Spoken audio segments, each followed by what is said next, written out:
He'll come to order. With us today is Secretary of the Army, Dan Driscoll, Chief of Staff of the Army, General Randy George. Welcome to you both, and a happy belated anniversary to the U.S. Army. Secretary Driscoll, I'm glad you were able to visit Fort Knox yesterday.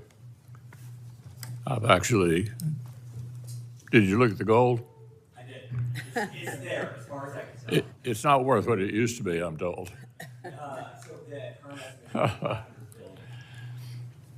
Anyway, I'm glad you were there yesterday. I'm sure you found far more important than the gold we were just discussing, the fine soldiers and civilians who serve there. We appreciate that both of you are willing to serve our nation at a consequential moment for the Army, the Department of Defense, and our national security. And we're deeply grateful to the soldiers you lead for their bravery and their sacrifice at the tip of the spear. The recent losses of Army personnel in training incidents in Lithuania, Hungary, and Iraq are reminders of the risk U.S. service members take every single day to keep us safe. Matching the Army's structure and capabilities to tomorrow's challenges while preserving its ability to fight today is essential work. The Army's history reminds us that we don't always get to choose the types of war we fight and must prepare for all contingencies. Congress has backed the Army through a litany of failed modernization programs like Future Combat Systems or Crusader. We've watched new requirements, cost overruns, and adversary advances undermine their rationale before they became operational. If the administration made the case for sustained increases in defense spending, the Army would have a stronger hand when asking Congress to take risks on new initiatives. But net cuts to defense spending make it harder to balance the Army's current and future requirements. In the face of growing threats, pursuing generational change on the cheap is risky business. As you work with the Congress on the Army Transformation Initiative, I hope you'll look to the Marine Corps' own controversial modernization program as a model of transparency and building trust. Congress has a constitutional obligation to provide for the common defense and to steward taxpayer dollars responsibly. And we don't serve either the taxpayer or the common defense with blank checks for vaguely defined priorities. We want to see the analysis behind the specific bets the Army wants to place on ATI. We want to understand the second-order effects on industry, other services, and allies. Certainly, the Army needs to be better equipped to face Indo-Pacific contingencies, and we'll wait to understand how ATI intends to achieve that objective.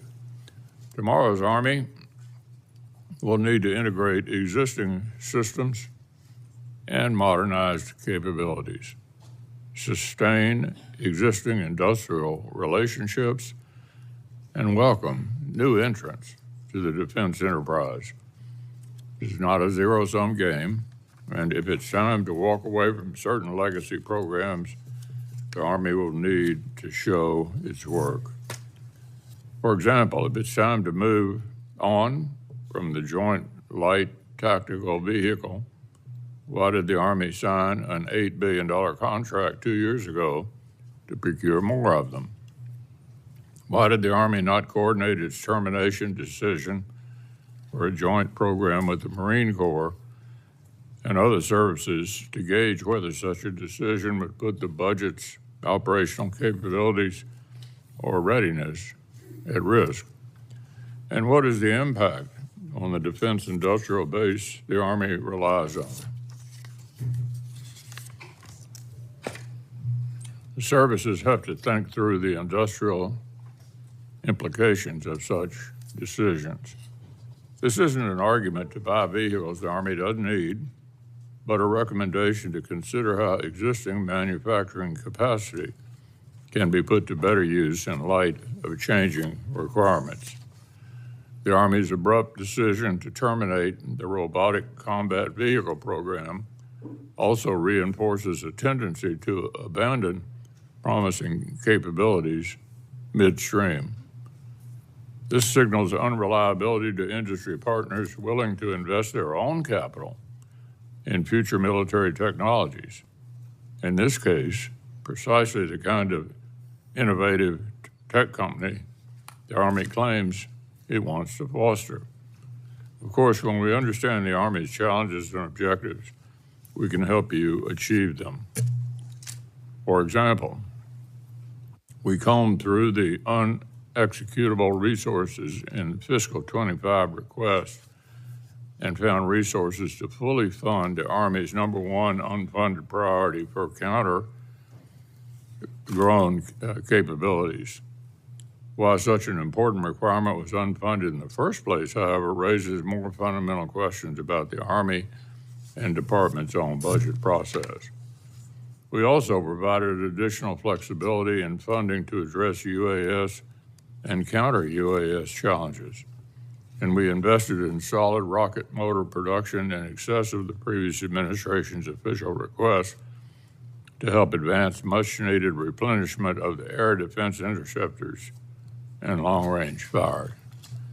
If the Army shares our concern about a paucity of air defense and counter-UAS capabilities, I hope you can explain why there is so little funding to provide systems like CWIS.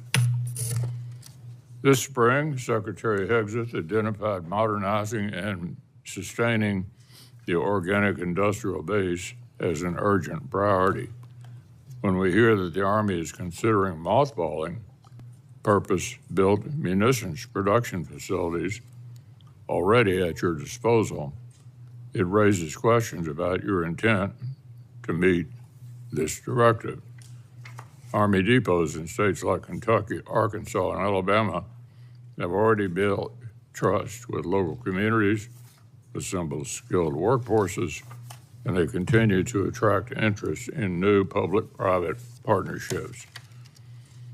That would be a win-win for modernization. So I fail to see how cutting this essential existing capacity will help the Army reach the production levels needed to meet growing demands. I regret that the Army is being tasked with doing more with less, but it's increasingly likely that looming challenges will test us in multiple theaters simultaneously. That we don't have the magazine depth for today's fights, much less the capabilities we need for tomorrow's.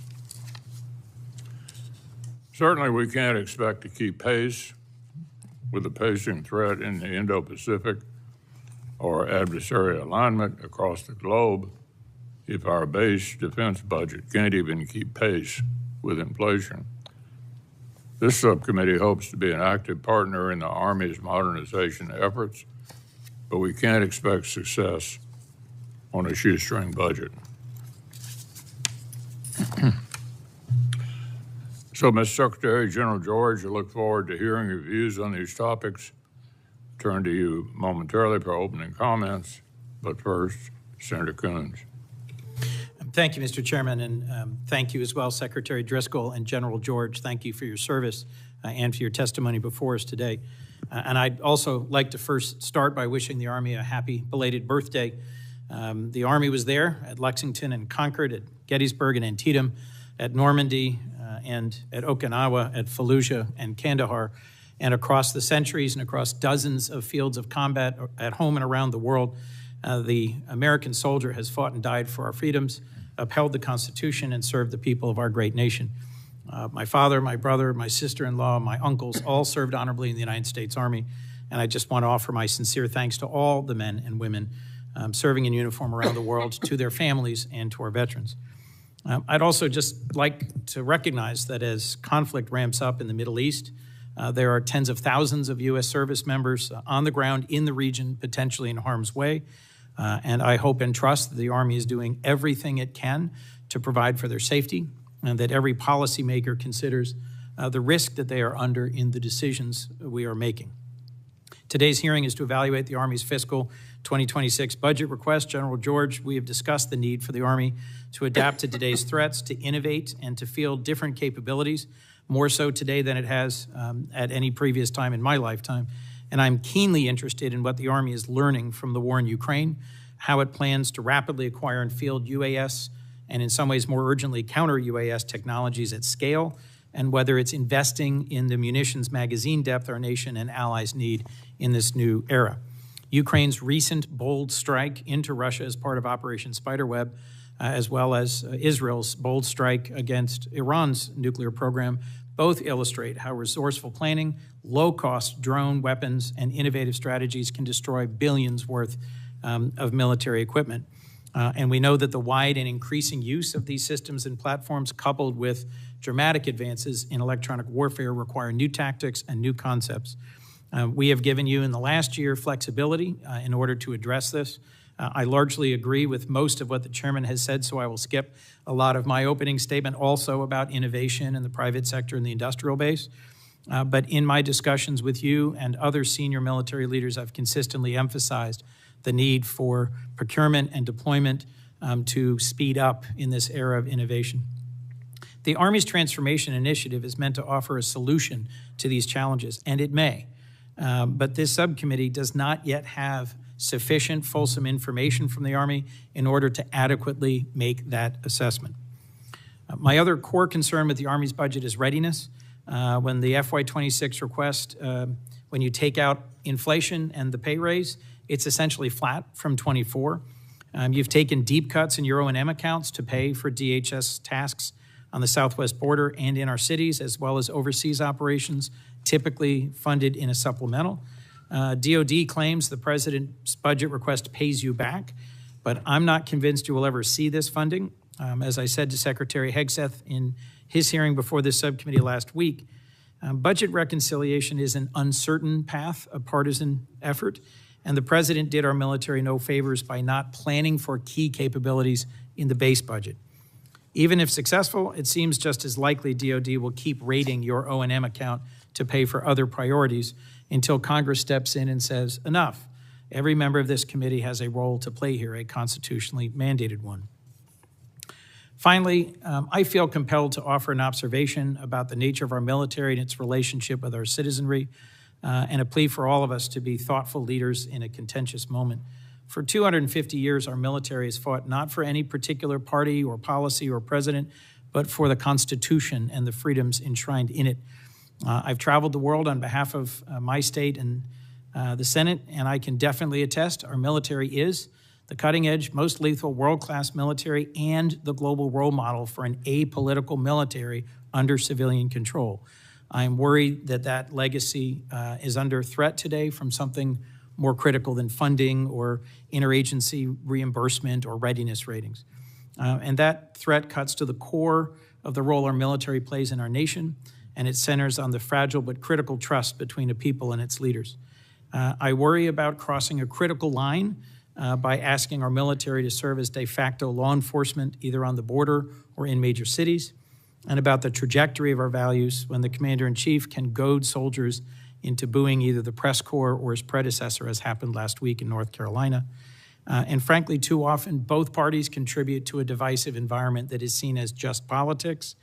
We need to reflect, each of us, on how we've contributed to this moment.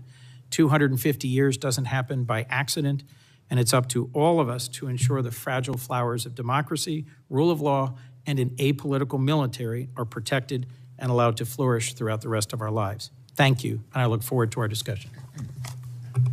Thank you, Senator Coons.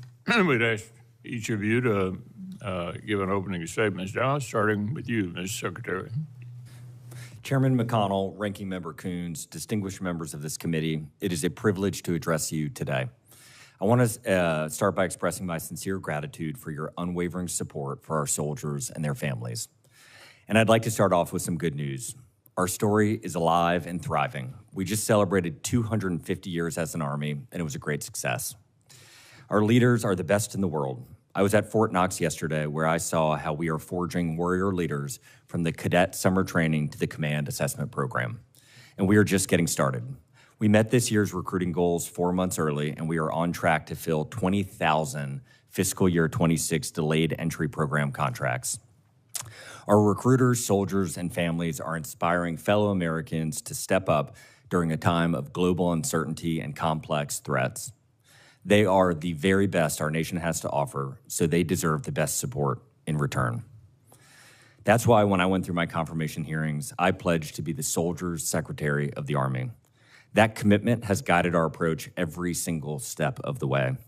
And that's why General George and I believe the Army Transformation Initiative is the absolute best way that we can support our soldiers. Your partnership is critical to implement this reform, which is more urgent now than ever before. Ukraine and Israel are demonstrating every day how readily available technology can disrupt established power dynamics. They are demonstrating what happens when you embrace change. They are demonstrating why our Army needs to transform now and that we can't waste even a single minute. In my first 3 months as Secretary, General George and I have been immersed in understanding why the Army has been slow to innovate. Our soldiers are not the problem. We met them in the Middle East, Europe, along our southern border, and at installations across the United States. Their strength, dedication, and an unwavering commitment to this nation are inspiring. We ask a great deal of them, and they consistently deliver. Nor is the ingenuity of American industry at fault. Our tech sector continues to thrive, driven by innovation, entrepreneurship, and a willingness to embrace risk. So where does the problem lie? As Secretary, I have found that the Army has become calcified, having suffered from years of inefficiencies, slow-moving processes, and wasteful spending. Program lobbyists and bureaucrats have overtaken the Army's ability to prioritize soldiers and warfighting. We must all work together to ensure the Army is ready to fight and win. The Army Transformation Initiative will make us into an Army that is lean, agile, and relentlessly focused on empowering its soldiers. We need to get rid of what we don't need, acquire what we do, and chisel our organization down to a lean, lethal fighting machine. And so we will forge closer, more effective, and innovative partnerships with the private sector. We will take a more venture capital approach, taking calculated bets that will pay off big. We will increase our Army's risk tolerance so that our people experiment, innovate, and use failure to propel us forward. And we will be fast, getting soldiers the things they need quickly and then iterate to make it better over the long term. To achieve this vision, we need to take decisive action right now. To achieve this vision, we must implement Army transformation. And most importantly, to achieve this vision, we need your support. We are asking this committee to empower us to make these changes while providing your constitutionally mandated oversight. We are asking for the flexibility to make decisions that keep pace with the rapid evolution of technology and warfare. We are asking for this committee to work with us to maximize the value of every dollar appropriated to best support our soldiers. We look forward to sharing additional budget details when they are available. Our budget priorities are our transformation priorities. We want to deliver critical warfighting capabilities, optimize our force structure, and eliminate waste and obsolete programs. Our budget places soldiers first, enabling them to win and making sure they have a high quality of life. It is my duty, both as Secretary of the Army and as an American citizen, to make sure that every single dollar is best used when it's received by the Army. And we can all agree that prioritizing soldiers, lethality, and readiness is money well spent. I know we are all committed to our soldiers, to their success, and to providing them with the overwhelming advantage that they deserve. Thank you, and I welcome your questions. Chairwoman Collins, Chairman McConnell, Ranking Member Coons, distinguished members of this committee, thank you for the opportunity to talk with you today. I would like to start off by saying that I'm extremely proud of our Army. I'm proud of our troops out in the Indo-Pacific, on the southern border, in the Middle East, in Europe, and of everything our Army has done over the past year to respond to wildfires, floods, and even a bridge collapse. We have formations all around the world conducting missions and exercises and innovating with our partners and allies. When not deployed, our units are conducting tough, realistic training at their home stations and our combat training centers. Our Army is a professional team that remains focused on its warfighting mission and young Americans want to be a part of it. This is evidenced by our strong recruiting numbers this year, and as you know, we've already met our recruiting mission for the year, and we still have our most productive months still ahead of us this summer. And while I'm proud of our Army, I also know we have work to do. We know the world is changing. Commercial technology is rapidly evolving, especially AI and autonomous systems, and this is impacting the character of war. We understand that we must transform to stay ahead of our adversaries, and we need to get better by 2026 and 2027, not by 2030. Over the last year, using existing FY24 funding, some of our units transformed in contact, which means they experimented with changing how we train, fight, man, and equip while they were deployed or in training environments. This was a great proof of concept. It confirmed that our formations are capable of rapidly improving their lethality. One transformation in contact brigade in Europe was 300% more effective in lethal targeting in training. Transformation in contact taught us some valuable lessons about what our Army should be buying and how we should be buying it. And we are just getting started. We're going to make changes that we can at our level so that we can continue to dominate the modern battlefield. For instance, we will cancel programs that are obsolete or not what our warfighters need. Developed and adapt war-winning capabilities and buy modular, open system architecture designs that can be iteratively updated. Cut and consolidate headquarters. For instance, we are going to reduce GO structure, cut positions from our headquarters Department of the Army staff, and add in modern business systems that will make us more effective.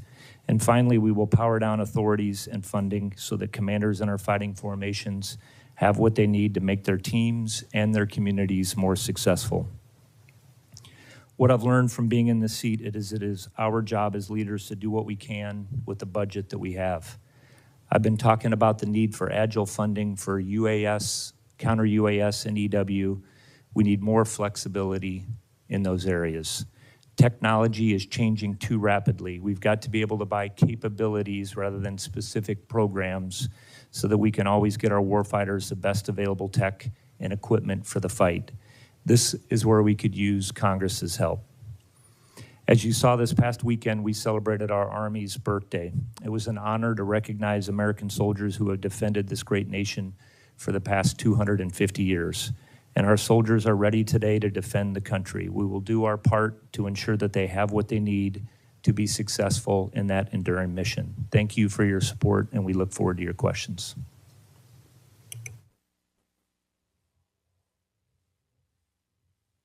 Texas rightly identified the need to sustain and modernize organic industrial base. I was frustrated by the previous administration's slow pace in addressing obvious production shortfalls for critical munitions. So the department's renewed focus on this challenge is certainly welcome. This subcommittee has taken this issue seriously for some time and worked to prioritize modern production capabilities and encourage public-private partnerships at Army depots. So despite the identified need to expand and modernize production capacity within the Army's organic industrial base, I'm confused by reports that the Army is considering mothballing depots like Bluegrass, Pine Bluff, Anniston, and Red River. It strikes me as counterintuitive. So, Mr. Secretary and General, does the Army intend to shut down these facilities? If so, how is this consistent with the stated objective of sustaining and modernizing them? And if that remains the objective, what steps does the Army propose to best take advantage of the Army's organic industrial base?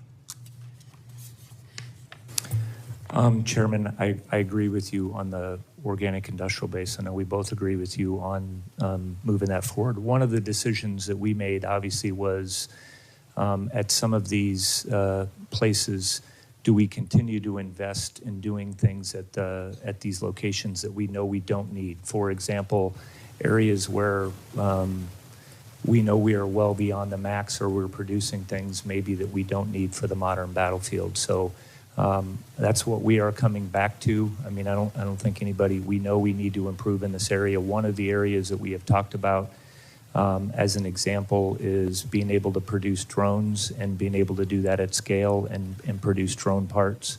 I think you mentioned some of what we need to do as far as improving on our munitions and working that. So I know we need to work with the committee to come back and talk to you about those things. And I would just echo that the magazine depth that our Army has is low, and we acknowledge that the organic industrial base has got to be a component in maintaining that stability going forward.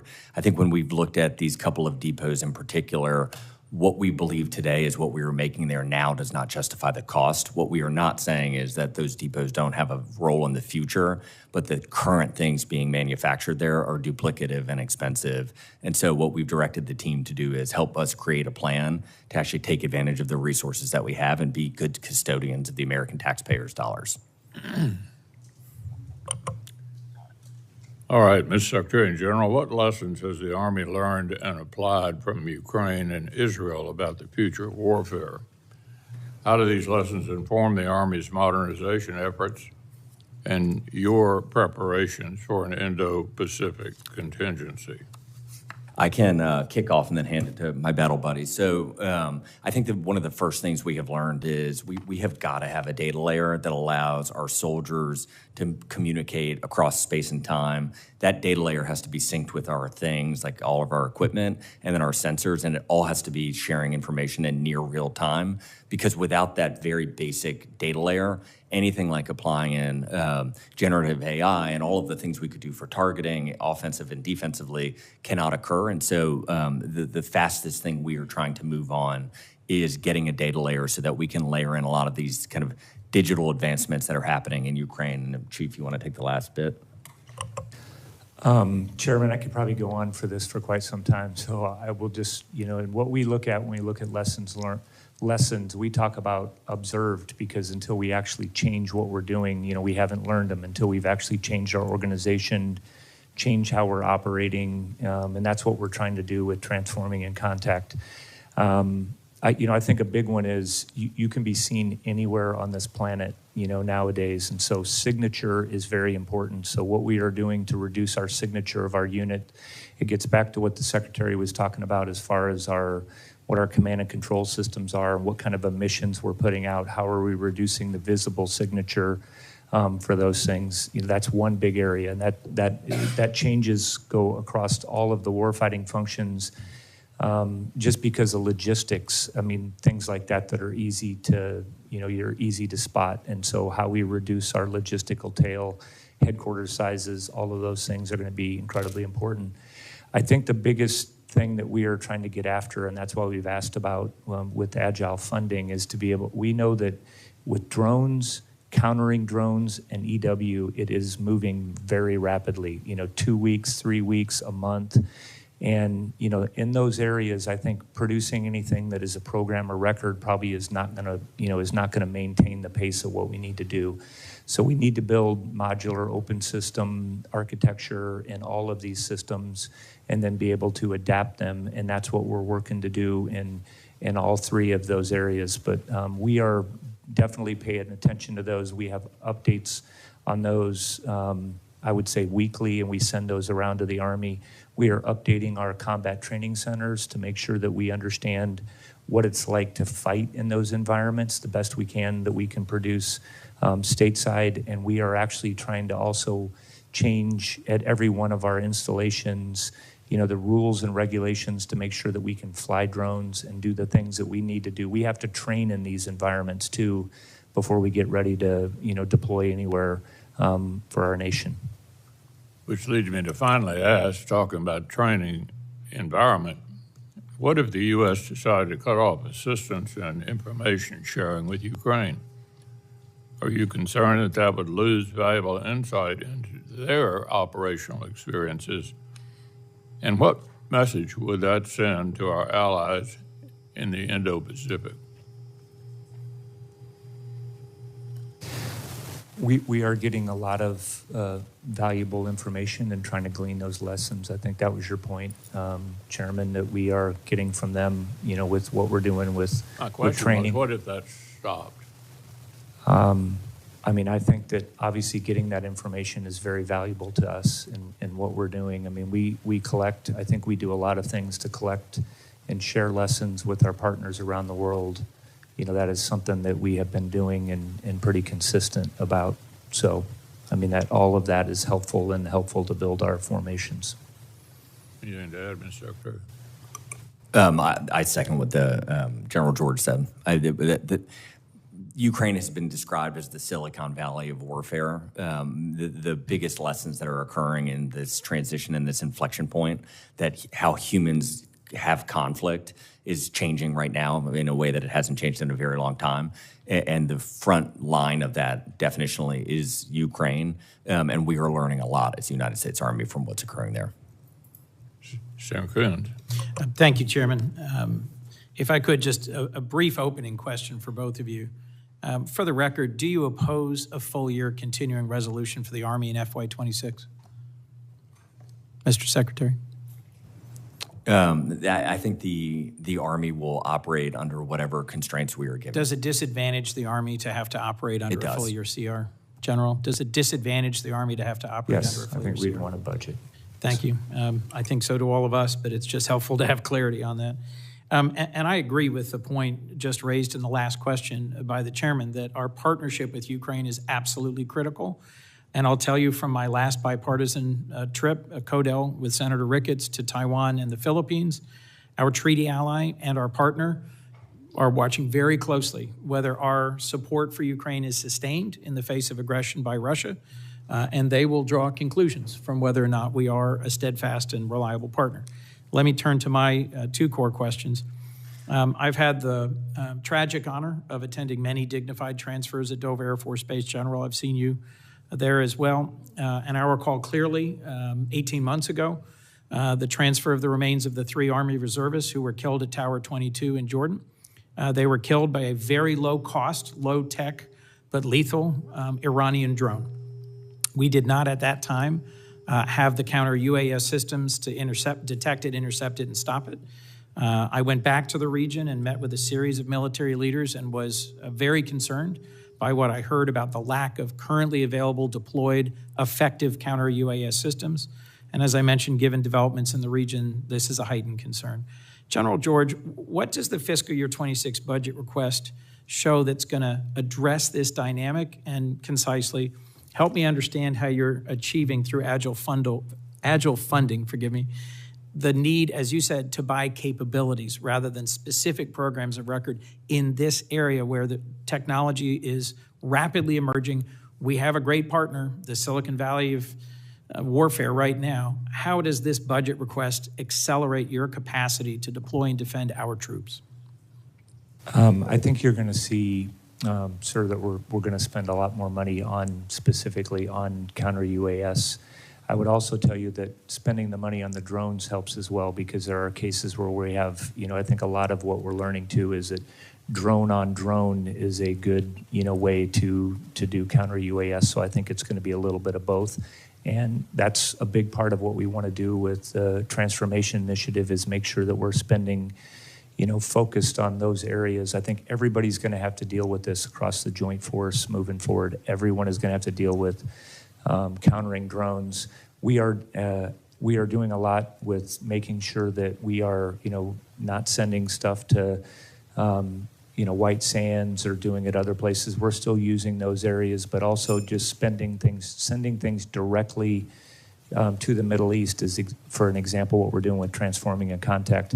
We have a very large exercise that's going on right now. We'd love to come over and brief you at the when we get finished with it, called Flytrap, where we're doing this over in Europe, actually putting all the different sensors, making sure that we're lashed up as far as the data layer that the Secretary was talking about, and then kinetic and non-kinetic effectors. We have to get after the cost curve, and I think that that's what we're looking at. And there's many, and I could go down the list of directed energy, laser, kinetic, drone on drone, testing all of those EW systems that we are doing. And we need to scale it, I think is your point. We do. And look, as I said in my opening comments and have communicated to both of you, I agree the Army must change and modernize how it fights and must take into account significant changes in technology. But bluntly, months after you've announced the Army Transformation Initiative, this committee hasn't received detailed or substantive analysis as to why the Army is planning to cancel or reduce 12 programs of record, consolidate or reduce staffing at 21 commands, or how the investments you're proposing will significantly enhance battlefield lethality. I am eager to work with you in good faith, just as this committee did with the Marine Corps, but we need your analysis to make informed decisions. Mr. Secretary, when will the Army be able to brief the Army Transformation Initiative in detail to this subcommittee so we can do our job? Senator, we'd be happy to come by anytime, but I think very specifically you will have that detail within 10 days. That would be welcome. Did you coordinate critical ATI decisions with other services before you announced the cancellation of joint programs? Looking at ATI, and when we do the math, it's basically $48 billion in spending over 5 years that we don't think is relevant to the Army anymore. And the reason we don't is you talk to soldiers, there are instances where like the Army hadn't requested a Humvee in years, and yet we kept it getting I hear you. every My year. question was about consultation with other forces, other services. I'm giving you a long-winded answer, Senator, to basically say the reason that change was so hard is because when that consultation occurs, what would happen is the antibodies in the system come up to stop change. And so when we weighted the decision of how do we actually get the most likely chance of succeeding, we decided that the best chance was to sync with the Pentagon leadership and the administration and keep it very narrow until after announcement. But we consulted with them the night before we announced it and then very soon after it came out live. You're well aware of examples like the Marine Corps being very surprised about the JLTV cancellation and there needing to be significant adjustments following that. Absolutely, Senator. And we weighted the risks and the benefits and decided it was, we believed better to do it. Can I just make one comment on that, Please, Jim. Senator? Only because, we always, across the joint staff and across the services, we're going to fight as a joint force. And we're looking at this, and the Army warfighting concept is part of the joint warfighting concept. So I will tell you that everything that we did, that we took in mind, was about how our Army is going to operate within the joint force and looking around. So again, in my view, what we're not doing is impacting anything. I think we're going to be much more lethal to provide for the joint force. There might be one example of a system, but overall we are going to be much better prepared for the future. I'm over time. A quick last question, General. Has the Army been directed by the Secretary of Defense to withdraw any Army echelon from Europe? Not that I'm aware of. Great. Thank you both. Thank you, Mr. Chairman. I apologize for going over time. Senator Collins. Thank you, Mr. Chairman. Secretary Driscoll, General George, welcome. We're glad to have you here today. The Army, I have always had a special appreciation for because my father was a World War II combat veteran who was wounded twice in the Battle of the Bulge. Recently, with some of my colleagues, I had the opportunity to attend the 80th commemoration of that historic battle. It was very moving. The Army's 250th birthday parade was also a cause for commemoration and celebration. And during that parade, there was the public unveiling of the Ripsaw robotic combat vehicle. This vehicle is built in Waterboro, Maine, by a very small, innovative, brilliant firm. The kind of company that we need more of in our industrial base so that we are not so dependent on just some prime contractors and a few smaller firms that are in the supply chain. It's more than a few, I realize, but we need more firms that are actually producing what the Army needs. It's very interesting to read a report on the Ripsaw vehicle. It is described by this reporter as signaling a clear step forward in the U.S. Army's path toward next-generation warfare dominated by robotic and unmanned systems. It goes on to say this vehicle is not only the product of innovation, but also a testament to mature program execution, combining robust industrial support with real-world deployment readiness. It is ideal for modern battlefields where surprise, speed, and stealth define success. So they go on to say that it marked a tangible shift in the Army's commitment to embracing unmanned ground combat capacities as a core component of future warfare. I've reviewed the classified assessments of robotic engagements, and I understand the threat landscape posed by drones and autonomous platforms. Yet the Army remains behind in fielding robotic and autonomous systems. And this is why we were so excited when the robotic combat vehicle was selected, when it won a down select over large primes, over other companies, because it is the one funded program that shows real promise, and it could have served as a foundation for future innovation, and it's ready to go today. Mr. Secretary, how does walking away from years of development specifically designed to integrate with other Army platforms put the Army on a credible path to innovation? And when exactly will our soldiers deploy with robotic systems that not only enhance lethality and support counter-UAS operations, but protect what we value most, our soldiers' lives? Senator, I believe, and I was writing the note to make sure, I think that How and How was acquired by Textron. And so before I make this comment, I want to disclaim.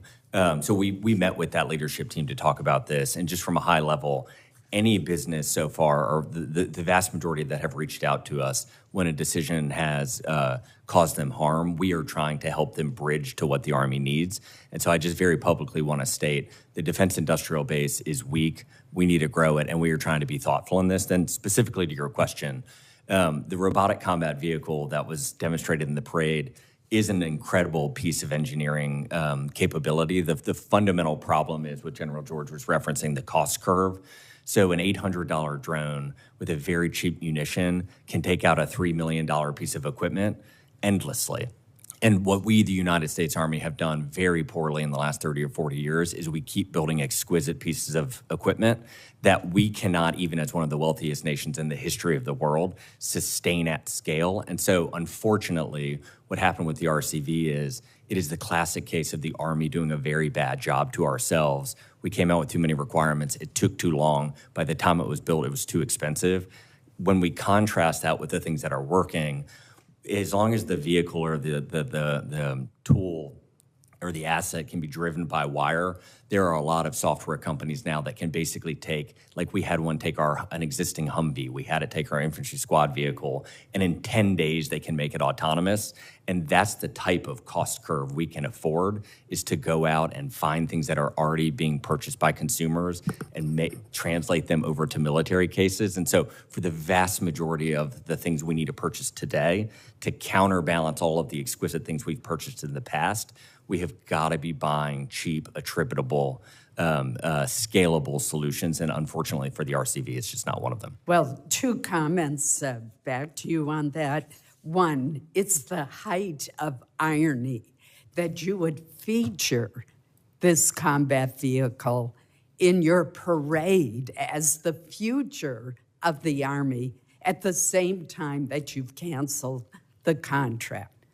the cancellation of a contract that was won over a lot of other competitors. Second, this is equipped with anti-drone technology. And third, drones are a threat to all sorts of vehicles. This one is autonomous. You're not going to lose a soldier's life if it's taken out. I think you should review this decision. I think it was terribly unfair and a real mistake. Thank you, Mr. Chairman. Senator Durbin. Thank you, Mr. Chairman, and thank you, Mr. Secretary and General George. Thank you for being here. It was a little over 75 years ago when President Harry Truman made the decision that the United States would be the first nation in the world to recognize the creation of Israel. It was a moment of great pride and one that has led to an alliance which endures to this day. And I want to ask you a question or two about that alliance. Currently, Israel is engaged in conflict in Gaza with Hamas, but more recently in Iran. And my question is, what is the role of the United States as this war unfolds between Israel and Iran? The reason I think the question is relevant is that there's been some inquiry of the White House of what the president has meant by recent statements when he's referred to we in reference to Israel's role there. For example, the fact that the statement was made that the skies are safe now, we accomplished that and such, leads to the obvious question, what is to be our future involvement in the Israeli-Iran conflict? Can you tell us, Mr. Secretary or General George, has there been any efforts made or changes made in terms of positioning troops, equipment, or other resources in anticipation of an invasion of Iran? I can just tell you, Senator, for what we're doing for the Army, what our job is to make sure that we have forces that are forward for General Kurilla and the CENTCOM team, make sure that we're doing our part to protect. It's kind of a little bit to the earlier question about counter-UAS, integrated air and missile defense. And so we have sent forces forward to make sure that we are postured around the region to, defend our interest over there. And has that decision been made recently? I think we've had a lot of that has been over there. And again, we have provided some additional capability over to the region to make sure that, again, we are providing, we have the defense, we can defend our interest over there, our troops that are over there.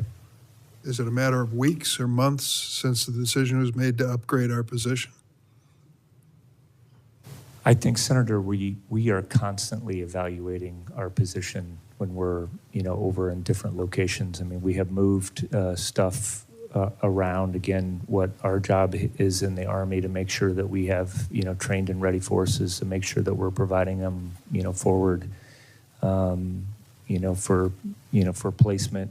There are, I'm sure that, what CENTCOM will do is move the different assets that we have over there and take, just like I did when I was in a combat, situation where I would move and adjust what I had for structure that was over there. And I'm sure that's happening as well. Could you give me some indication, Mr. Secretary or General, as to the number of troops we're talking about in this upgraded situation?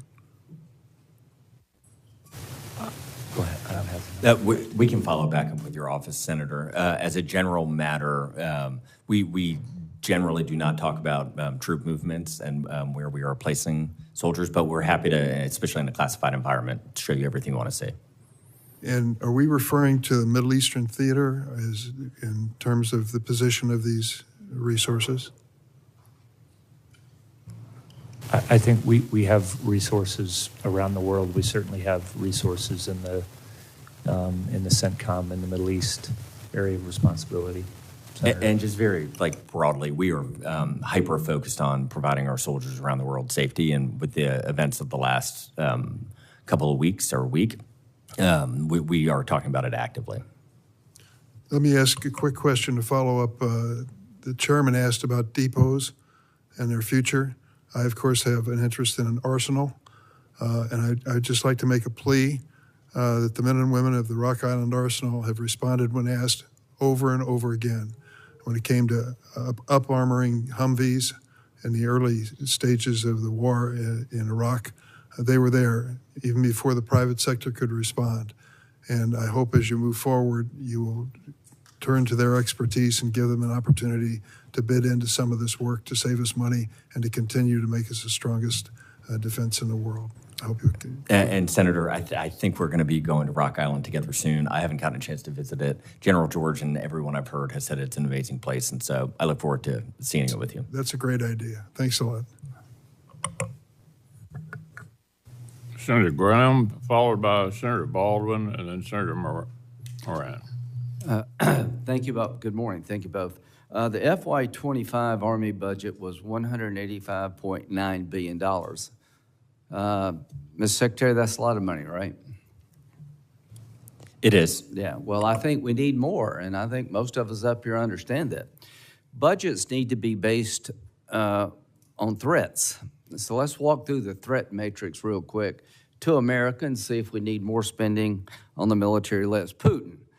Is there any indication, General, that Putin's going to stop his effort to dismember Ukraine anytime soon?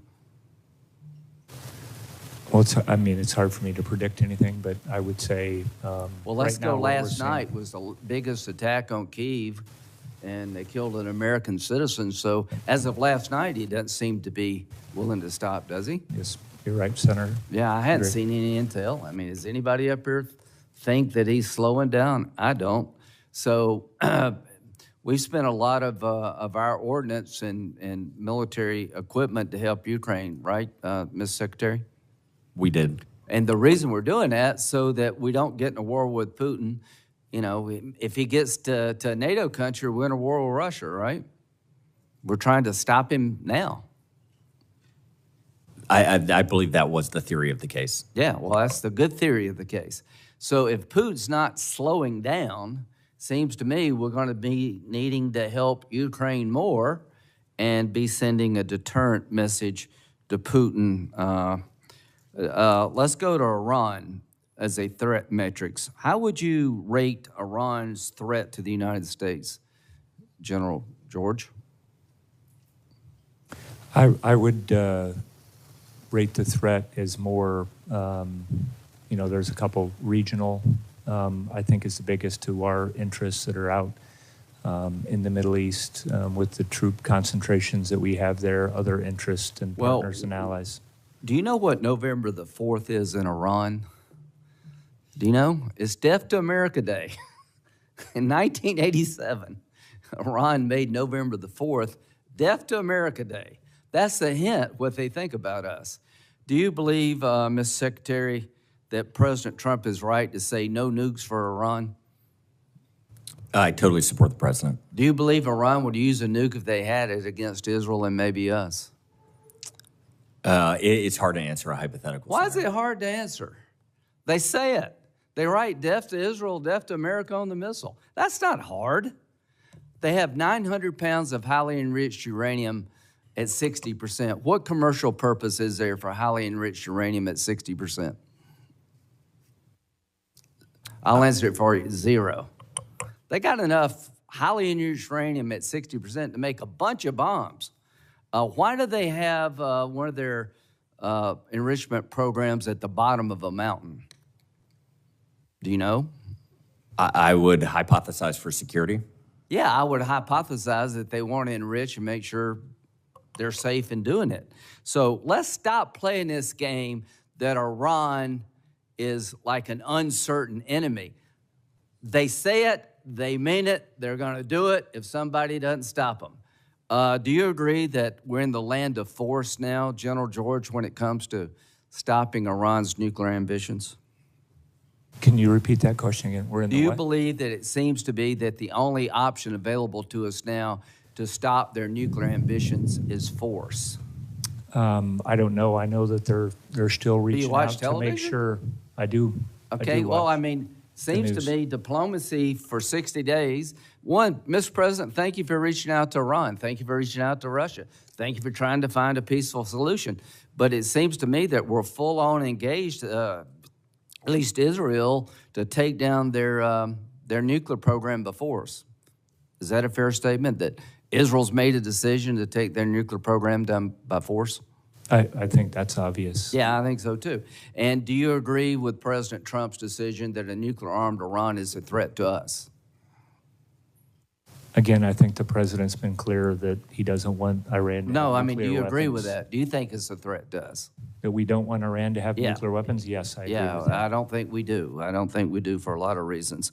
China, do you think China will take our Taiwan by force if America and the West seems weak in the eyes of China?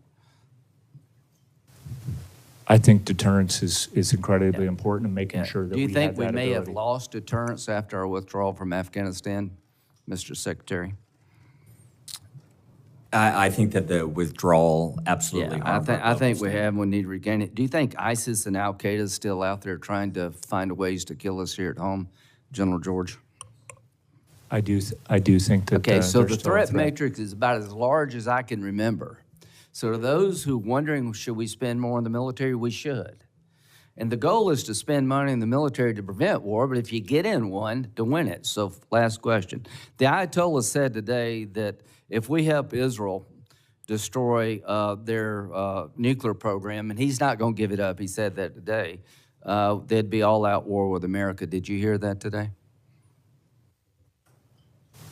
Yes, I did. read Okay. that. So are you confident that America has the ability, nobody wants a war, but if we got in an all-out war with Iran, we would win?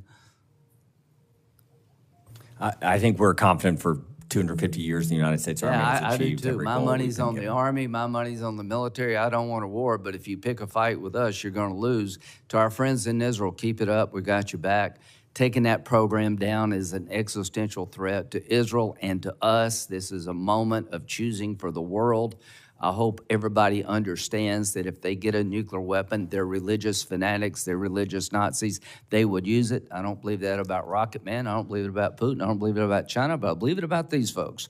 And this is a moment of choosing, and we better get this right. And if you get it right, normalization's back on the table. China's less likely to go into Taiwan, and Putin we'll have a new conversation with him. If we get it wrong, the world's going to blow up even worse than it is today. God bless you. God bless the Army. Senator Baldwin's followed. Next, Senator Moran. Thank you, Mr. Chairman. I want to talk about readiness. Secretary Driscoll and General George, thank you for your service. Thank you for being here. I want to make sure that you know about my priority of expanding healthcare options for Reserve and Guard members. The National Guard is seeing a tremendous uptick in mobilization rates, and improved access to health insurance would help support soldiers' medical readiness. I worked with the previous chief of the National Guard Bureau, General Hokanson, on developing a bill called the Health Care for Our Troops Act that would provide premium-free health insurance to all members of the reserve components. Will both of you commit to working with me on identifying ways to improve TRICARE access for Guard members and Reserve members? I would be honored to work with your office on that. Certainly we'll work with you, Senator. Thank you. Now, I think both of you would agree with me that in addition to soldier readiness, the readiness of the industrial base is essential to our national security. I want to thank you both for calling me back in April to share a broad outline of your plans for the Army Transformation Initiative. Secretary Driscoll, I am interested in hearing further details from you, as you've heard from my colleagues, about how this initiative and the subsequent cancellation of certain vehicle programs will impact our defense industrial base. Both the Humvee and JLTV platforms have an extensive networks of small businesses that supply components that ultimately land in these vehicles. So, Mr. Secretary, in your assessment, how will the supply base respond to the cancellations of these programs, and how do you plan to preserve supplier capacity? Very sincerely, Senator. General George and I are incredibly optimistic that Army Transformation Initiative will be a renaissance for small and medium-sized businesses, not just on the coast and in Silicon Valley and the tech companies, but throughout the heartlands. And if you can make something that the Army needs, and we need a lot in this inflection point in warfare, we are gapped in a lot of spaces. If you can make things that we need, what we are trying to do is close the loop on being able to purchase those things more quickly so that these small and medium businesses and the large ones too that make investments can get rewarded for those investments. I think the way that we are viewing these cuts for the Humvee and the JLTV that you referenced is we have to do it for our soldiers. I mean, we just are over-indexed on these types of vehicles that just do not provide the mobility and the empower our soldiers to be lethal in all of the environments we need to be. They're too heavy, they're too slow, and we have too many of them. For the downstream effects on the industrial base, we talk about it often. We have probably spoken to, I would guess, 20 CEOs at this point, trying to empower them to get their employees and their developers and their manufacturers out into the field with our soldiers so they can see what is working and what is not working and take that back to their shop floors to build us the things that we need. And so what you are referencing, I think, is probably one of the challenges of our lifetime. We're short on munitions. We're short on our anti-drone capabilities. We're short on a lot of things. What we're not short on is American pride, patriotism, and innovation. And what we are desperately trying to do as quickly as possible is empower those great Americans. So in Wisconsin, we probably have 40 or more suppliers to the two canceled programs, and I very much worry about their health. But I do have another question that I want to slip in here. The Army's Transformation Initiative emphasizes the rapid fielding of warfighting upgrades and moving away from traditionally slow government-developed programs of record. In the case of tactical wheeled vehicles, I believe that platform recapitalization efforts can help achieve these goals in a cost-effective way while still meeting the Army's mobility and lethality mission requirements. Mr. Secretary, I'd like to know if you've assessed the Army's planned Common Tactical Truck program against your stated goals.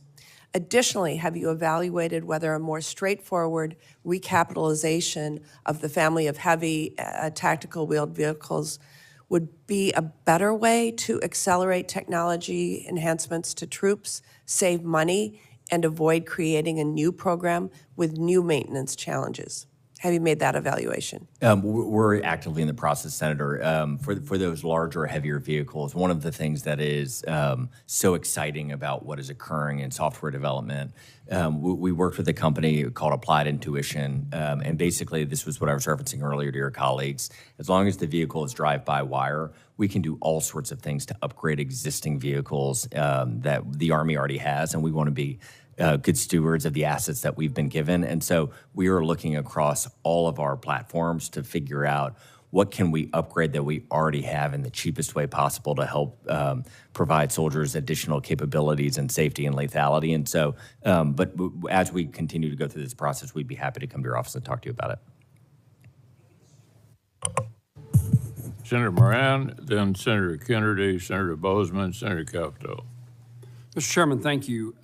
Secretary, General, in my view, my view of the Army Transformation Initiative is undetermined. I don't think we know enough as to whether we can say we agree with you. The things you've outlined today and in the past are certainly things that matter. Getting us in a supply chain circumstance in which we can meet today's needs using today's technologies. One of the things that troubles me is that we don't yet know how you are going to spend the money that we've been talking among my colleagues, at least this morning, been talking about things that apparently may not be funded, but we don't yet know how you're going to fund. And maybe that's solved in the next 10 days in response to your response to suggest so that that's the case. But it's hard for me to say we're on the right path, because I don't know what path we're on. I hear what we're going to do to reduce. I don't yet know what we're going to do to spend. So I would tell you that a thing that I think is a fallacy that the plan seems to be based on. And I can presume I can be convinced to be wrong once I have more information. But the concept behind the plan seemed to be that we're going to be focused on China. And I'm all for focusing on China. They are our pacing challenge.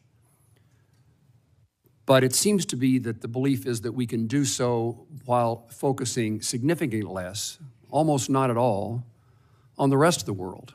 And I don't think we can have a plan that's based upon a particular theater when the Army has to be, our Defense Department has to be focused on the globe. And the conversations we've had this morning, Senator Graham outlining the challenges we face. I don't know that he said China, maybe he did, but he certainly talked about the Middle East and he talked about Ukraine. And I want to make sure that as the Army transitions to something, it doesn't make the decision that we're only focused on China. I happen to believe that focusing on the Middle East, focusing on Europe, focusing on NATO, focusing on Ukraine has a consequence in China or to the South Pacific. And so as the Army develops its transformation program, as it explains it to us, I need reassurance that we're not solely focused or not only is perhaps too strong of a word because you can tell me we're not that, but that we've not forgotten that the rest of the world matters to the United States of America, and we want the rest of the world to know that. Mr. Secretary?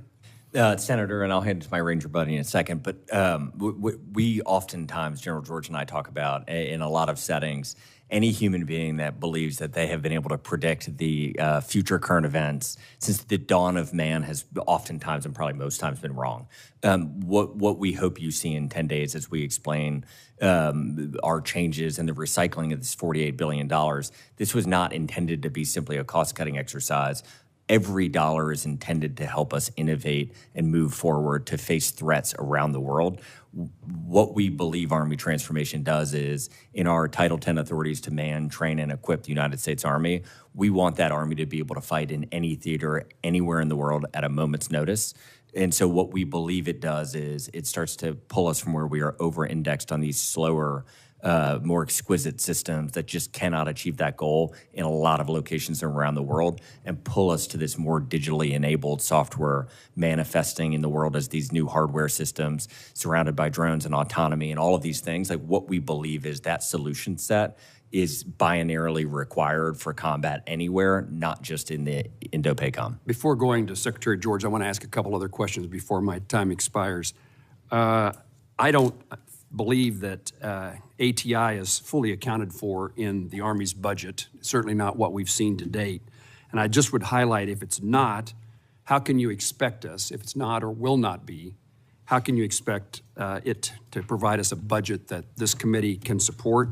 And if it does, everything that I see appears to be a flat request for funding and not a growth. And I don't think we can transform the Army without additional resources. And more importantly, I don't think our country is safe without additional resources.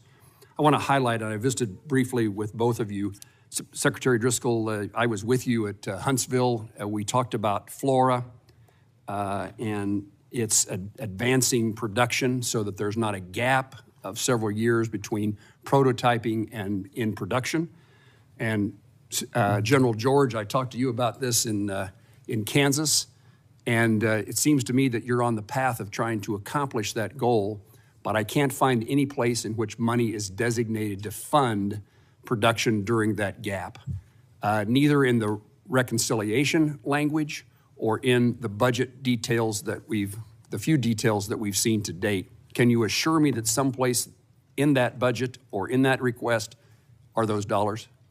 You should see in the budget when you get the details soon. Okay. And I want to thank you, Secretary, for your efforts in my consistent effort to try to get people hired, the Army Corps of Engineers at an Army Corps of Engineer Lake in Kansas. I thank you for your attention to this detail, and I look forward to some good news at which the Army Corps of Engineers has actually hired someone now that you have lifted the hiring freeze. So thank you. And in that regard, I'm planning to introduce legislation that would expand the use of IGSAs, local and state governments, to conduct business for construction and engineering with entities, private entities that are outside the Army Corps of Engineers. This bill would expand the kind of funds which can be used in inter-support agreements, enable the Army to utilize construction options aside from the Army Corps of Engineers, saving time and money. And when this legislation is introduced, I'd like for you to see it and hopefully have your support. We've seen this in few instances in the country in which we can save money and time by dealing with a local entity rather than the Army Corps of Engineers to engineer these projects. Mr. Secretary? We'd love to look at that and work with your office on it. Thank you, sir. General? I wanted to go back to your point on, what we're doing for transformation. What we had in mind from the beginning, and I mentioned the Army warfighting concept, is that we would actually look at how, I think what we're talking about, being more mobile, lower signature, increasing the number of drones, counter UAS, EW, all the things that we're seeing on the modern battlefield are going to work everywhere around the globe, and that's really what we're focused on. Same with other kind of systems, and we're also trying to bring, just like you mentioned, the MV-75, and bring some of these other systems, bring them forward, because we know that they're going to increase our lethality on the battlefield, and that's really where we're focused. My encouragement would be that the Army needs to talk about its global responsibilities, not just its concern in the Pacific. Thank you.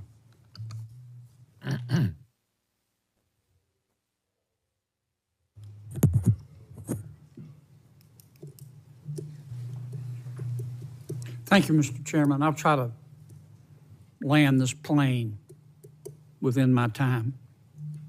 I want to tell you briefly how I see the world and invite you to tell me if I'm wrong. I think President Xi and President Putin and the Ayatollah in Iran are working together. I think that President Xi is the quarterback.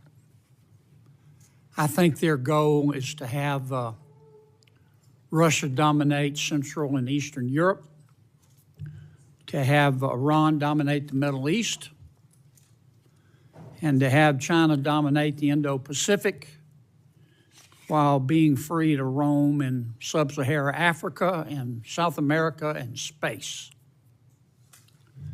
I do not want America to be the world's policeman, but I don't want President Xi or President Putin or Iran to be the world's policeman either. Do I see the world in the right way?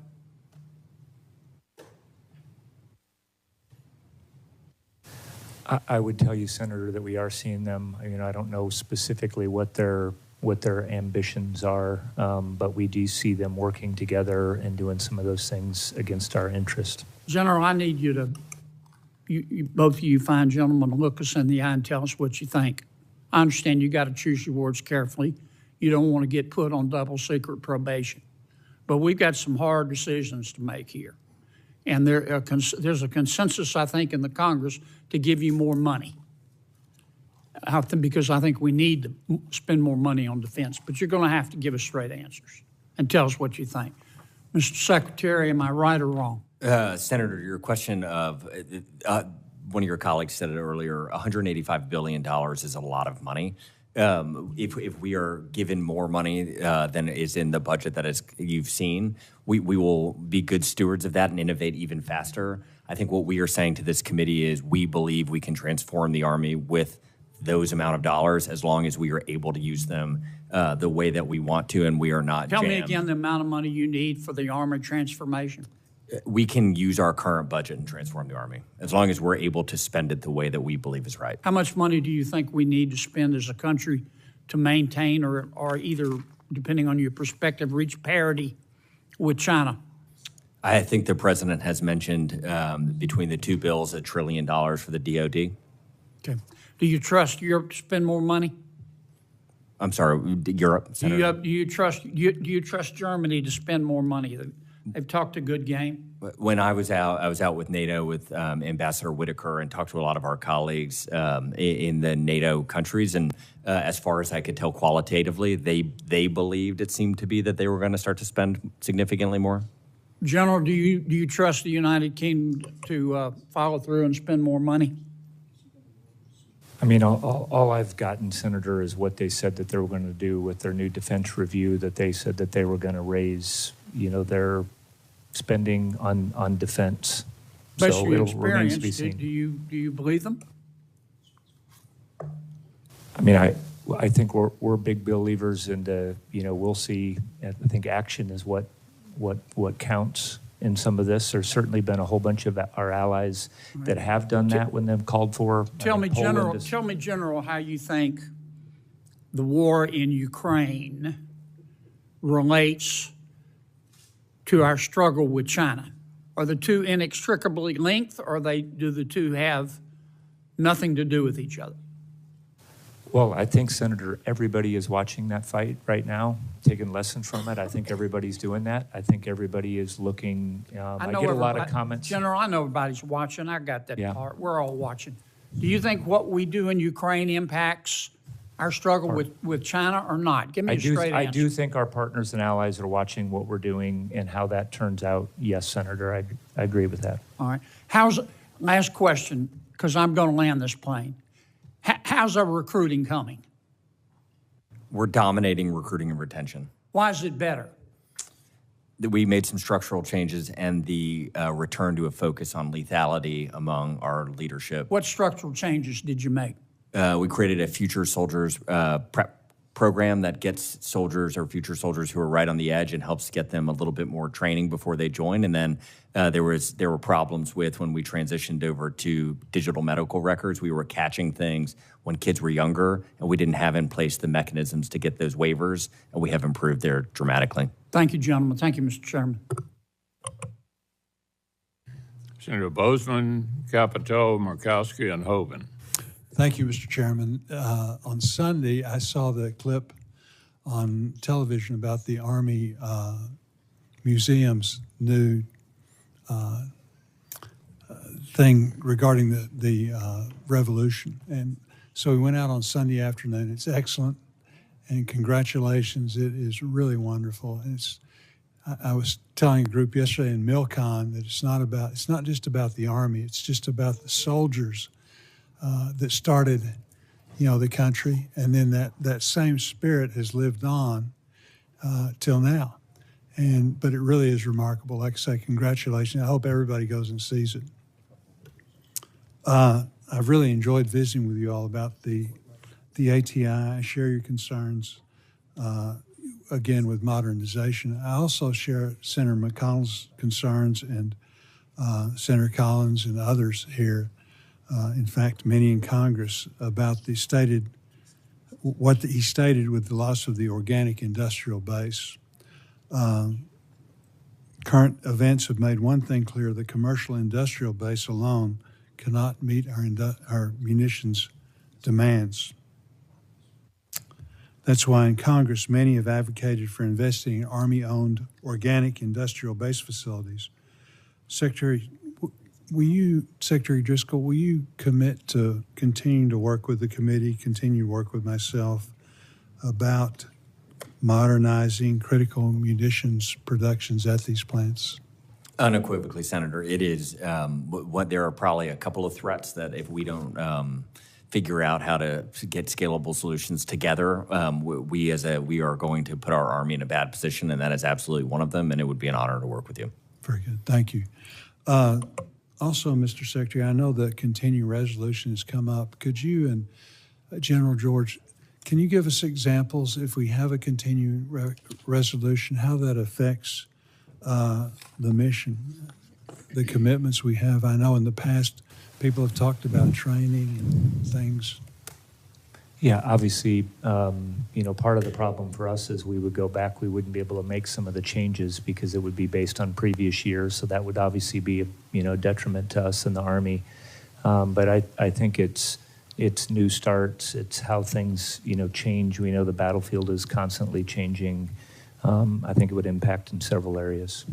And just, Senator, predictable funding is a virtuous kind of concept that helps us in a lot of different ways, from training to have. We oftentimes talk about how we, the United States Army, are a bad customer, both to ourselves and to our the companies that sell to us. And one of their biggest complaints is how we are funded, and that is just, a lot of this is baked into how our form of government was set up, and that's okay. But when it is when we continue to have CRs, it makes our spending decisions and the downstream effect on our suppliers even more amplified. Right. Another thing I've enjoyed talking to you about, General George, is the Army's efforts to refine its drone capabilities. Certainly with what we saw happen to the Russians. Can you talk a little bit about how the Army would integrate and field mass small drone technology? Senator, I think that, back to your organic industrial base, that's a perfect example of an area where I think we need to, produce. We're producing very few drones here stateside. Even companies like Walmart using them, Right. in Most of them are parts Chinese made. that I think that we need to, have here in our organic industrial base. And there's a lot of things that we can do that we are doing as far as 3D printing and innovating at the edge, but that's certainly one area where there's an intersection where I think we need to improve on, and we're working with you all to do that. Thank you. We appreciate your all service. Thank you, Mr. Chairman. Senator Capito. Thank you, Mr. Chairman. Thank the ranking member, and thank you both for being here. It's good to see both of you again. Since we've been talking about the industrial base, we know that the rates of firing munition expenditures we're seeing are quite high. As you know, West Virginia is the home to Allegheny Ballistics Laboratory, where we're making, by the end of 26, we should be able to deliver 10,000 Gimler rocket motors. This site currently has, this is a different question than what Senator Bozeman said, because this is a private entity that has manufactured there for years. Is the Army utilizing, maximizing using existing munitions capacity nationwide, such as what's at ABL, before investing in new sites to try to get the munition production to where it needs to be? So, General, I'll start with you. Yeah, I think I would say both, Senator. I think what we're trying to do, and this is one of the things that we talk a lot about that we want to improve, is our magazine depth, and I think it's going to take a little bit of both. We're obviously looking on, what we would do inside the industrial base, how we would help very specific things that could that go into producing these missiles. So that is a big focus of ours where we want to spend money on. I will tell you that as far as I'm aware of, we are going to capacity. So we are funding the capacity where we can do these kinds of things that you're talking about, like Gimlers and these other things that we know that we need. And we would certainly welcome more capacity on that. Right. Mr. Secretary, do you have a comment on that? I would just echo everything he's saying. I think we as a nation need to focus on this. We need to do it organically and inorganically with outside partners, and we should be investing in both because redundancy in this space matters.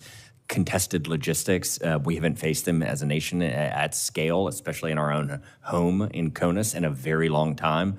And there are benefits to having us manage that as a nation through government-owned manufacturing facilities. But those will almost always definitionally be slowed down by bureaucracy, be more expensive, and they are helpful, but they should be balanced out by private partners who can just innovate a lot faster. Can I give you just a quick example? Yes, please. Senator, 155, which I think there was just something out, we're up to $1 million a month. That is a combination, or $1 million rounds a year. That's a combination of what we're doing in our organic industrial base, what we're doing with private industry to help. So I think that, again, to do that, we're going to have to get both of those moving. Yeah, well, I would suggest what the Secretary is saying in terms of speed and deliverables, private sector, by saying it's slower on the government-owned side, there's still capacity in the private sector. I would just encourage you to keep looking at that. I'm going to change it up a little bit because Secretary Driscoll, when we met, we were on our way to Asheville with the incoming vice president to see the response to the flood. We just had a flood in West Virginia that just this morning, 8 lives now have been lost in that flood. the Army National Guard is absolutely critical in the response to these kinds of disasters that we all have in our states. In your budget, you have cut the Army National Guard below 2025 levels. And I would be interested to know, how does the Department of the Army anticipate that the National Guard will meet the challenges of concurrent homeland defense missions, large-scale combat operations, and then other things that the Guard's asked to do? I think the answer that you have, maybe previous answer, is that with 90 days notice, they would be able to prepare for mobilization, and that's why they're getting less money. But how do you respond to that question, General George? Yeah, I'll just, one of the things we've talked about in part of Army transformation is to make sure that the Guard is doing, the National Guard is transforming with us. This isn't like hey, we're doing this on the active side. I think it's both. As far as I'm aware, the Guard is actually is continuing to grow. They have had a great recruiting year, and I know it depends on region to region on what we're doing. But actually, their end strength is going up. So we are looking at making changes, for example, to make sure that they have mobile brigade combat teams, so they get the same equipment that we get, that they get drones. You mentioned Asheville. That was infantry squad vehicles that were down there with drones that were helping people with the right C2 systems, and I think we need to do that. It's going to make them much more responsive around the globe, and it's also going to make them much more responsive in West Virginia, which is why we want to and do this quickly. Good. And Senator, Yes. I would just echo, General George and I, in every meeting we have had, said we want to treat the Guard exactly how we treat the active duty component. They are an incredible asset for the American people. They dual hat or triple hat in some instances. Not only can they help with state issues or deploy when we as a nation need them, they also come with this incredible set of talent and experiences because they oftentimes have day jobs. And so if you thought of where warfare is going, a diversity of experience, computer programming, all of these different things, you may have an infantry soldier who is also good at that, and that is unlocking a ton of value for the Army as a whole. Well, good. I mean, I can't say, I mean, in visiting, and I'm sure all of us, the theaters in Afghanistan and Iraq when they were going on, we all met our own Guard units there, deploying multiple times throughout those engagements. I did want to ask a question for the record on the Pathfinder program, where at the level of the force, they're able to develop and try out different munitions, different ways about going things. So you got a bottom-up kind of structure where your actually warfighter is the one who's helping you make the decision about what. Do you have a quick comment on the Pathfinder? Yeah, we love that kind of bottom-up information, Senator. And I've interacted with these, with these teams that are out there. That's the whole idea of transforming in contact. That's what's helped us actually shape how we're transforming the Army. We started this, we're learning the lessons, we're making adjustments, and we're getting those are the kinds of things that we need to be investing in, I think, as we move forward. Well, I'm hoping when we get the report in the next 10 days or so that we see that budgetarily it's directed in that direction as well. Thank you. Thank you both. Murkowski and then Hoeven. Thank you, Mr. Chairman, and gentlemen, thank you for being here, for your service. Secretary Driscoll, thank you for coming to Alaska recently. I want to talk to you about some of the Arctic initiatives. Super proud of our 11th Airborne. But before I do, I want to talk about the people who are executing this extraordinary mission. We talk a lot about the lethality and what it is that we do, whether it is the assets, the equipment, or the training that goes into it. But so many of these folks, everybody has family back home, right? Maybe it's a mom and dad, maybe it's your wife and a couple kiddos. I have been concerned with some information that just came to my attention, like within the past week, with regards to the Family Advocacy Program. This is responsible for the prevention, the identification, and coordinated response to whether it's child abuse, neglect, domestic or intimate partner violence. These are things that we don't want to acknowledge go on within our military because we want to think that everybody's just okay and everybody's holding together, but our military are just reflections of what happens in the general society out there. And so there are problems, there are issues, and we need to be there for those families. I learned that Fort Wainwright has lost all of its family advocates. So they don't have anybody there at Fort Wainwright. We've dealt with some challenges, as you know, in Fort Wainwright in some recent years with suicides. We want to think that we're getting a handle on some of these, but these kinds of supports are so critically important because it's not only those within our military, but they're working closely with other partners in the community. The community itself doesn't have the resources to help stand this up. So I know that what we've heard is some have accepted the voluntary early retirement or the separation buyout, but I'm worried that with the current hiring freeze, we may have some really critical positions that are not in the news until something bad happens. So I would just ask for your commitment, Secretary Driscoll, that you can look at support for family advocacy programs, make sure that we're not leaving our military families without this support, and maybe even exempt the program positions from the hiring freeze if you're seeing that that's part of the challenge. Can you speak to that? So, Senator, we will follow up with your office on this. Just to qualitatively just say, what General George and I are not trying to do in anything is, when we say show our math for these cuts, we also mean show the math or acknowledge the warts and the issues that our soldiers have.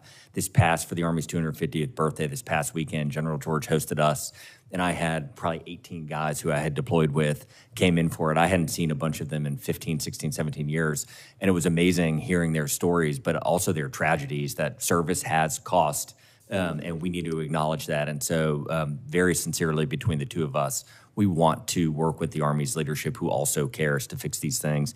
And then just to the waiver authority, for the United States Army, I get a weekly report of waiver requests. As far as I know, we have always approved waivers for this type of position. And so we will look, but we will double down on our commitment to make sure we're not accidentally blocking anybody from being hired. I appreciate that greatly. Can I just add Yes, one thing, Senator?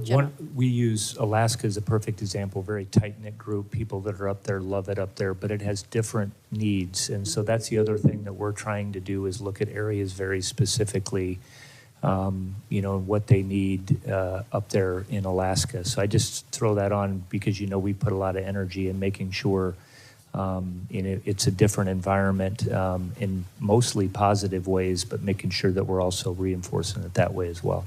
Well, thank you for that, General. And you've kind of teed into my next question, which is a focus on the Arctic. As I mentioned, the 11th Airborne designated as an Arctic division. General McConville had said, he says, I expect every soldier of the division to be masters of their craft or Arctic warfare. What we continue to hear back is that we haven't clearly defined what Arctic capable really means and whether or not they are properly resourced or equipped for Arctic warfare. And we can cite to some of the equipment, the cold weather all-terrain vehicles. We don't know that we've got enough Black Hawks to move them, but some of it is just basic outfitting with cold temperature and Arctic protection systems. So I don't know if within the budget in front of us, you can point out to me how the Army's only Arctic division has what they need in order to be successful in this very specific mission, specific to a region, as you have pointed out, General George. Yeah, so Senator, we are like cold weather gear is the perfect example, and having been up there in February when it's 40 below, there's obviously special equipment. So I think we are buying Cat Vs. The discussion we're having up there, and that's why we're trying to actually make headquarters adjustments up here. I do think that there's some areas we need to give different capability down to 11th Airborne, at the warfighting level as far as on the targeting or intel, and that's one of the things that we are looking at with the changes that we're making now to reduce what we have going on here at this headquarters. But I think we do have an Arctic strategy. I think we're committed. Are you going to have a new one to coming out? Do that. We'll obviously review it. I don't think we don't have any plans right now to. I think it's pretty solid in what they're doing. We have been increasing our training at the readiness center that's up there. So we'll continue to do that. And then we're looking at what we would do for whatever kind of additional equipment. Those soldiers are also, they're very tough, hard. They do well deploying anywhere in the world. You know, what additional equipment do we need to have for them if they're going to go fulfill other missions, which we need them to be able to do? To the earlier questions, we don't predict where bad things happen. Right. Thank you both. Thank you, Mr. Chairman. Senator Hogan. Thank you, Mr. Chairman. Thank you both for being here, and to all of you for your incredible service here today. Appreciate you so much. Mr. Secretary, I was governor before I came to the Senate, and any governor will tell you, and probably has, that the Guard, National Guard, is a Swiss Army knife. I mean, for all things military, when you need them, when we need them, but whether it's supporting law enforcement, whether it's any kind of flood, fire, you name it. When I was governor, we had them out on the ice, blowing up ice jams to protect Bismarck, the capital, from flooding. By the same token, we had them with huge 640-gallon dump buckets and Black Hawk helicopters saving small towns that would have burned out in the grasslands if they hadn't been there. They're first on scene for hurricanes, where hurricanes came through and just devastated communities and saving people's lives and property. They are true, and they bring such a skill set. Truly, they are a Swiss Army knife. And I want to make sure that as the Army goes through your transformative initiatives, that the Guard is brought along and has true parity in terms of all the training and all the weapon systems, as well as access to education and advancement and everything else, that the, you know, I should say, and the reserves too, that the regular Army has. And I'd like to know if you're committed to that and your thoughts on it. We are absolutely committed. And just to echo and add like another layer of nuance to what the Guard does so well for us, is General George and I were able to go talk to a lot of the victims of the Pasadena fires, and then the Mountains, North Carolina flooding is where I'm from, and so I've gotten to talk to a lot of people there. And one of their most concrete experiences with the United States Army, so if you just talk to a lot of Americans, the way that the Army kind of reaches out and cares for them and loves them and shows them kind of that American spirit is through their Guard members who show up on their worst day. And so General George and I, when we talk about the Guard, we explicitly and very publicly say we want to treat them just like we are treating the regular Army in these transformation initiatives, and we want to empower them to continue to be the amazing asset that they are. Yeah, can I add a couple of comments to that one, please, Senator? You might, please, General. Mm-hmm. I had, met with almost all of the tags before we made, brought them in, told them the changes we were going to make. There will be several of the brigade combat teams, so we're moving from infantry brigade combat team to mobile brigade combat teams. We want to do that as fast as we can in the Guard. As well. And so they are identifying those units that will be able to do that. Obviously, it's a little harder when you're not full-time, they're doing, as you mentioned, they're very busy. So they won't look any different. They will have mobile brigade combat teams. They're going to have the same systems. And when we talk about this, it's for the whole Army. So I just want to assure you that that's where we're at. Yeah, that's really important. I mean, we've had Guard units in our state that have deployed almost every other year for the last 20 years in the War on Terror, and Guard members that have served probably 5 or more deployments. I go to these ceremonies, and I think there are some of them as many as 6 deployments. So, I mean, they are integral to everything we do, and obviously need to be right there and have, complete parity with Big Army. The other thing I want to bring up is drones. In North Dakota, we actually have 2 Air Force bases. One is the only dual nuclear base in the country where we have B-52 bombers and also the ICBMs. And so we watched with, frankly, amazement when Ukraine took out bombers across Russia with these drones. And we've got a very real problem in this country, a vulnerability on our base. You've seen the stuff on Langley with the drones going over there. But it's really something we've got to address across the country, both drone in terms, and I know you've been asked this question about, bringing drones into unmanned aircraft into the Army in terms of an offensive capability. We've seen the importance of that, whether it's the Middle East or Ukraine, Russia, or whatever. But counter drone is a huge, huge issue, and we're not we're not prepared. Our bases are vulnerable. I'm talking about in CONUS now, more so probably even than overseas, because overseas we shoot them down. What are you doing to get on top? At Grand Forks, we do a lot of drone and counter drone, and we'd love to get you out there sometime. What are you doing on this? And what do you need on counter drone, protecting our bases? I would agree with you, Senator. We have to move quickly on this. One of the things that we have submitted up, a lot of times we don't own the airspace around that. So this is an issue with FAA, FCC. So we have submitted, for like 130I, that hasn't been updated in a while. I think we need to do that. It gets back to how we buy things. I think we need to be a little bit more agile in the systems we're buying. A lot of the, how we're going to operate the non-kinetic solutions, we've been trying to rapidly evolve those. But I agree with you that we need to go quicker, put solutions out there, and start working together. I mean, it's not just our problem too. It's going to be a problem for police, fire, everybody really with large gatherings. I think drones are now inside of our communities, and we're going to have to focus on this. Well, if there's legislation that would help you, I'd sure like to get it from you.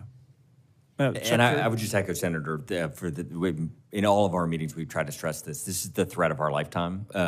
What General George was saying, this will impact local law enforcement. It will impact our border, CONUS, OCONUS, our bases around the world. We have got to all work together to fix this right now, because Operation Spider's Web, I mean, the cost to Ukraine was tens of thousands of dollars, and the damage done was $8 to $10 billion, and that, we need to be ready. And finally, I'd just like to thank you for the incredible job that our administration and our military is doing in terms of supporting Israel and taking out an existential threat that is the nuclear program that Iran has. Thank you for the incredible job that you're doing. You can't overstate how incredibly important it is. Thank you. Similarly, for years, we've watched the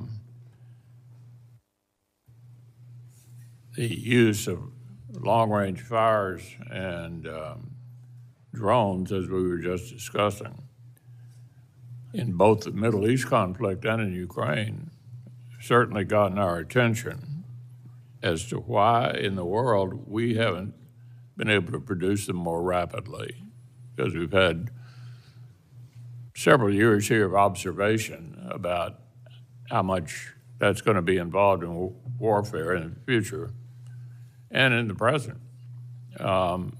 Why do you think we don't have enough?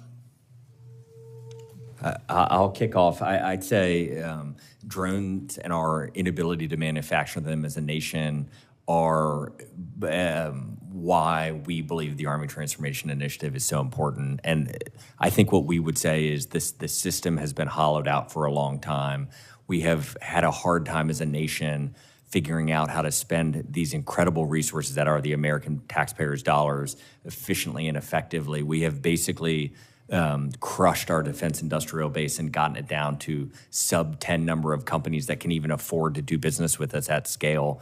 And since the threat level has changed so rapidly, all of those bad habits that we've developed in the last couple of decades are now coming home to roost, and we all have to work together, as we are hopefully doing now, to basically fix this threat and empower small and medium businesses to innovate and scale with the United States Army, knowing that one solution will not fit all in this, and actually a diversity of solutions is what the right solution will be in the future, and that a program of record is the exact opposite way to do it. But it's hard because the muscle memory that we've developed in that Pentagon is, we have some hard conversations every day. I would add, Senator, I mean, it's parts. I think we came up with this earlier, those blue lists. So, DJI produces, I think I've mentioned this to your team, they produce 15 million drones, 50,000 get produced here. Everybody is using drones. So I think this gets back to some of the industrial-based thing. I think we have to get after some of these parts, brushless motors, flight controllers, wiring harness, antennas. There's different things that I think that we, and that's what we're looking to do. And it does get back to the agile funding. Then we can produce a lot of those 3D print and do those other things, but we can't get locked into where we're buying one specific drone, forever, which is what we've tried to do with our, transforming in contact units, is that we buy in tranches, modular open system architecture, and then we can adapt and update them. And we're working that with your team. Well, I hope so, because obviously they were pretty cheap. You get a lot of bang for the buck. Senator Coons. Thank you, Chairman, and thank you for this constructive hearing. In reading through your written testimony, I was interested in the infantry squad vehicle and the description of its modularity and ease of being updated, and particularly was drawn to AMC developing containerized additive manufacturing shops that can be forward deployed, that can help with parts and maintenance. I've just been really struck at how the Ukrainians have managed to keep in the fight and to service and to repair and redeploy dozens of different systems. I mean, Europe is not efficient. There's a dozen different tanks, a dozen different armored personnel carriers, and they've managed to MacGyver their way into standing up to a much bigger adversary. We obviously have been a critical part of that. We've talked a lot about drones, counter drones, EW, but there's also critical lessons here. I'm encouraged that you're learning them. I look forward to working with the chairman to make sure that the ATI actually is fully briefed and that we give meaningful and timely input back. But we've got a lot to get after here if we're going to actually deliver the fighting force that our nation needs and deserves. Thank you. Thank you, Mr. Chairman. All right, I want to thank both of you for being here. Thanks for your service and your testimony. Members of the subcommittee will have a week to submit additional questions for the record, and senators may submit additional written questions, and we ask that you respond to them within 30 days of receiving them. Subcommittee now stands in recess, subject to the call of the chair.